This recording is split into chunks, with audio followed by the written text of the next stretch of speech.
This week we left the coast and headed inland chasing deer. Went to a new property, had heaps of encounters, saw this fox. It was just an epic day, but it did have some hardships. Settle in, click subscribe, and stick around to the end, because for spending 2 days in the stinking bush, I told Beda I'd take her to this epic waterfall. So I tricked her. I took her to this little one first, and then I took her to the real one. This episode carries on from where the last one finished, leaving the Gold Creek on the south coast. Enjoy. Going down a rabbit hole.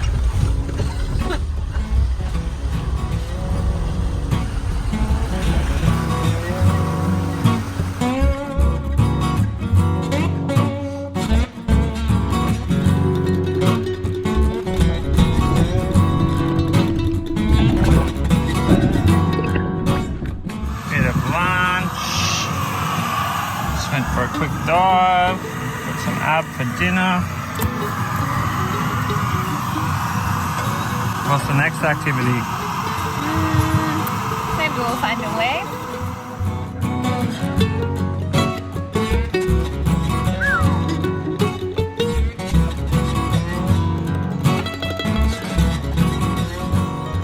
What are we doing? Deer hunting. Because I'm the best girl in the world. So we just surfed in Merimbula and caught up with some friends, and now just got permission to go on a property, so driving 2 hours inland, and a lot of this driving, go try and sit in the bush on dark and get close to a deer. I've never been on the property, so it'll be a bit of a scout mission, but hopefully at least see one. It'll be sick. Stopped him. Can't cross the road, it's not safe. Hi. It's okay, you can look. No, you can't hide. Hi, cutie. We might have to pop him across the road if that's where he wanted to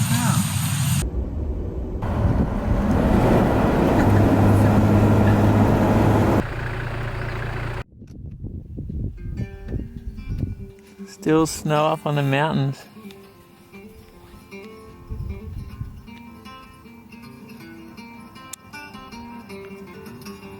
On Jindabyne or Jindabyne. You went to Jindabyne. 15 minutes. Nearly there.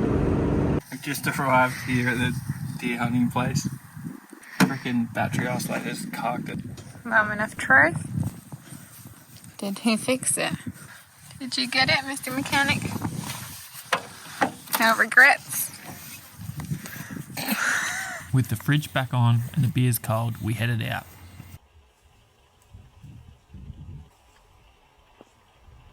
That's a little game trail. Wind's coming this way. So I sneak on that side and then work back to only a tiny patch of bush, so just go quiet. We were only 5 minutes in, walking up the edge of the bush, when I looked in, saw some kangaroos bounce, and saw my first little deer. I was stoked. I clipped my bag off and left it with Beda. The wind had swung, so I was trying to loop around and get underneath this deer. A few kangaroos had bounced past him, and he got a little bit alert, but he was still pretty good and kept feeding and wagging his tail.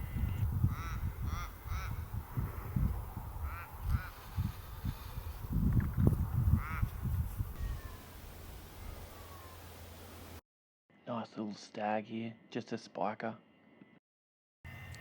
I got down and got that big granite boulder in the foreground between me and the deer, so I could really rush and make some distance, because before that I was sliding on my ass trying to get close to him. The problem with doing this is you take your eye off the animal, and when I came around the boulder I couldn't see where it went. I didn't know if he scented me and ran off. I kept moving pretty slow, and then all of a sudden I saw a little antler flicker in the grass and he had bedded down. I was super close. I was in at about 15 metres, and then the wind swung around just as I was loading an arrow and he took off. Seeing a deer for me is a win. Stalking in on one is a win, so I was already stoked. We only walked a little bit further and I saw this fat ass of a deer sticking out. It ended up being two really nice stags in full velvet. I'd come down the side as I could see there was a gully on the maps. I didn't even know it was a road. But I came down, spotted them, and we sat still till they turned and started feeding away from us. As soon as they turned their backs, I started sneaking in on them.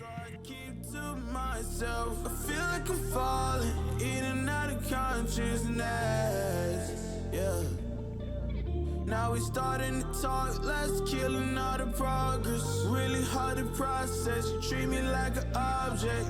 Baby, we toxic, can we stay on topic? I feel like we Christian somewhere out there. He's in the bush, mostly. Look at his neck. I saw 2 deer. Big stag. See how it goes.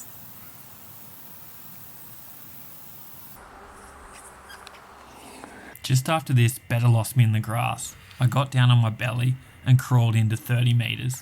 I finally just drew on those 2 deer. I tried to baby call them in. They were heaps interest, but 2 stags in velvet. And then they weren't budging. I waited like half an hour, just sat dead still. And then, yeah, in the end I army crawled up real flat and they could see stuff moving but they weren't budging. And I got to 30. Knelt, got my knees under me, got ready for a shot. And the wind just changed and they were just like, I full drew, the deer took 2 steps. I was at full draw and I was just levelling out, just about to take my breath out to release and they just ran.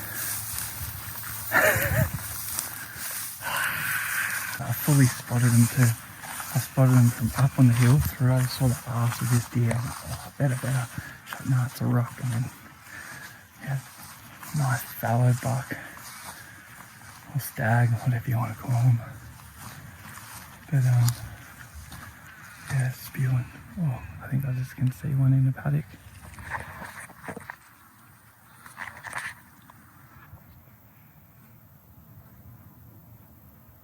Deer. I walked around the side of the hill to get a better look at these deer, and once I came around, there was a really nice stag. I was walking down and I bumped into a freaking emu. He scared the shit out of me and I scared the shit out of him, and I knew that thing was not going to stop running, so I just turned around because he was heading straight for the deer. And he blew the whole side of the hill up. The kangaroos, everyone just went running, and I was like, that's it. That's the day done. Oh, I didn't think... It's hard to know when people tell you about a property. A bit of bush is tiny.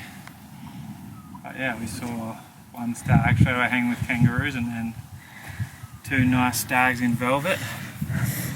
And then I could see over on the back property a big stag and then doe feeding. So that's success in my books. We saw him and I pulled back, I drew on one of the stags. Yeah, he just, I don't know, as I drew, they were watching, and yeah, he took 2 little goose steps and then took off. So Well done. Also, this is just amazing. Bit prickly. Who goes hunting in no pants?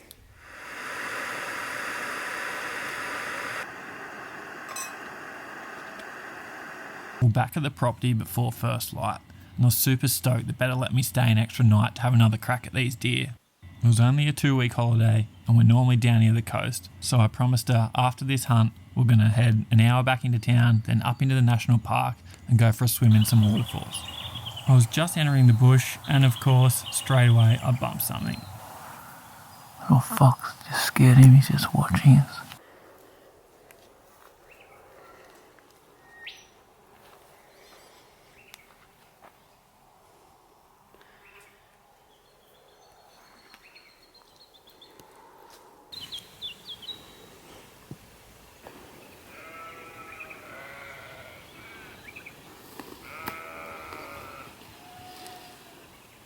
The sun was just popping over the hills and I knew I didn't have long left. I'd checked through the bush and there was nothing. I looked out into the open and there was 2 deer feeding in the exact same spot as where I'd seen them yesterday. It wasn't the big boy, but I just wanted to get some meat.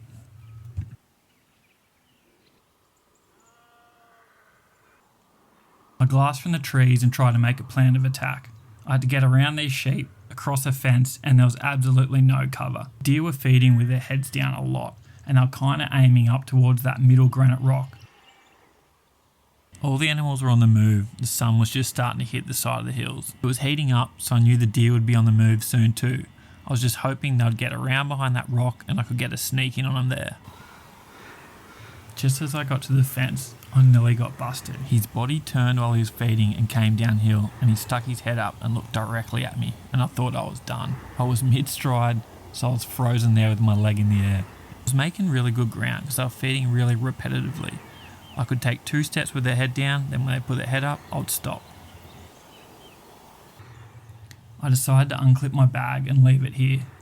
The next bit was going to be the hardest, getting through the fence. You can't make any noise, and I was pretty close to this deer by now, but I knew once I got over here, there was really thick vegetation, so I could kind of slide on my ass all the way up and probably get a good shot. Every time he put his head down, I'd move something across. The first time I moved my bow, and then sat still.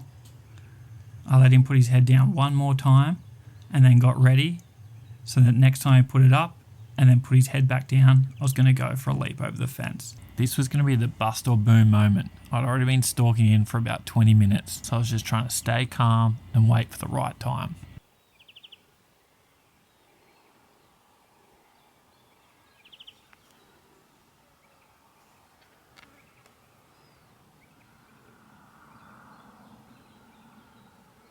Now that this was done, it was game on. I pulled my bow around, knocked an arrow, and got ready. I only had to make another 5-10 meters and I was in shooting range. It was cat and mouse now. Head down, move, head up, stop. I've got a good feeling. He saw ya. Now. Okay. He's alert. He started getting a bit alert, so I kind of chilled here for a bit. I got my phone out and filmed him a little bit. My rangefinder was out of batteries, so I really just wanted to get to that 20 metre mark, which is just that little gully just in front there, and I knew I could probably stand in that and take a really clean shot. Or if he did move, there was those 2 deer just feeding on the left, and there was a really nice little stag with them as well, and they were just not aware of anything that was going down. I don't know why this fella was so alert. He was just smashing his head on the ground, but he was still wagging his tail. He was just really checking what was around. I don't know if he maybe got a little bit of my wind. About 20 minutes had passed by now, and the 2 deer on the left were just about to go over the knoll. I just needed this little fella to either run away or just chill out on whatever he was playing with there to let me get in close for a shot. This is the hardest thing with bow hunting, and I'd kind of rushed in yesterday, so I was really taking my time. I was sitting on this little knoll here just before that little gully, so I was in full view, and I just didn't want to screw this up. Patience is everything in bow hunting, and I've learnt from mistakes, and for once I was doing everything right, but someone else was getting impatient. Come on, Christian. What's happening? As Beda said this, he finally turned, and I was like, this is my chance. I just had to get down in that gully, and I'd be able to get a shot on either him or that second deer moving across. And then the unthinkable happened. A helicopter started up from the neighbour's property. They went on high alert instantly. And unlucky for me, the chopper was straight over the back of my head, so they were just staring at me towards where the noise was coming, and I could do nothing. Just take the shot.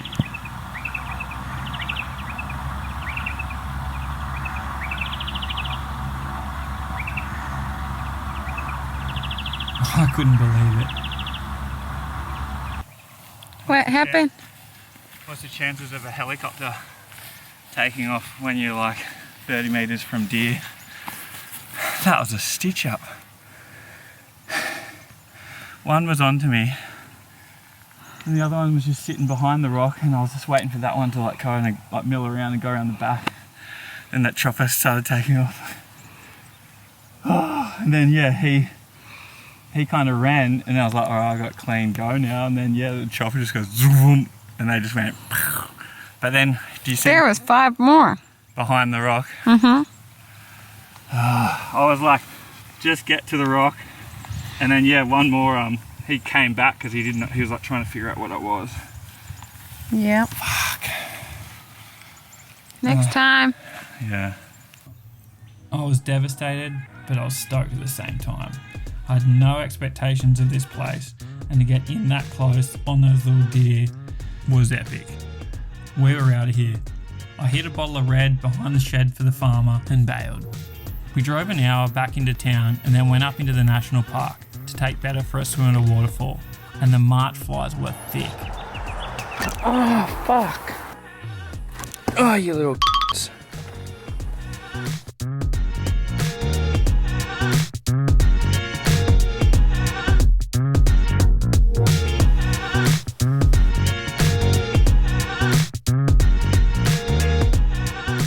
Beda was stoked, but what she didn't realise was I was about to take her to a way better waterfall with an amazing natural water slide. To see that, click subscribe, because it also involves an epic forward driving adventure all the way through fire trails from the mountains to the coast. It took us hours and was amazing. Plus, when we got to the coast, the water was crystal clear and the diving was epic. Hit subscribe, I'll see you then.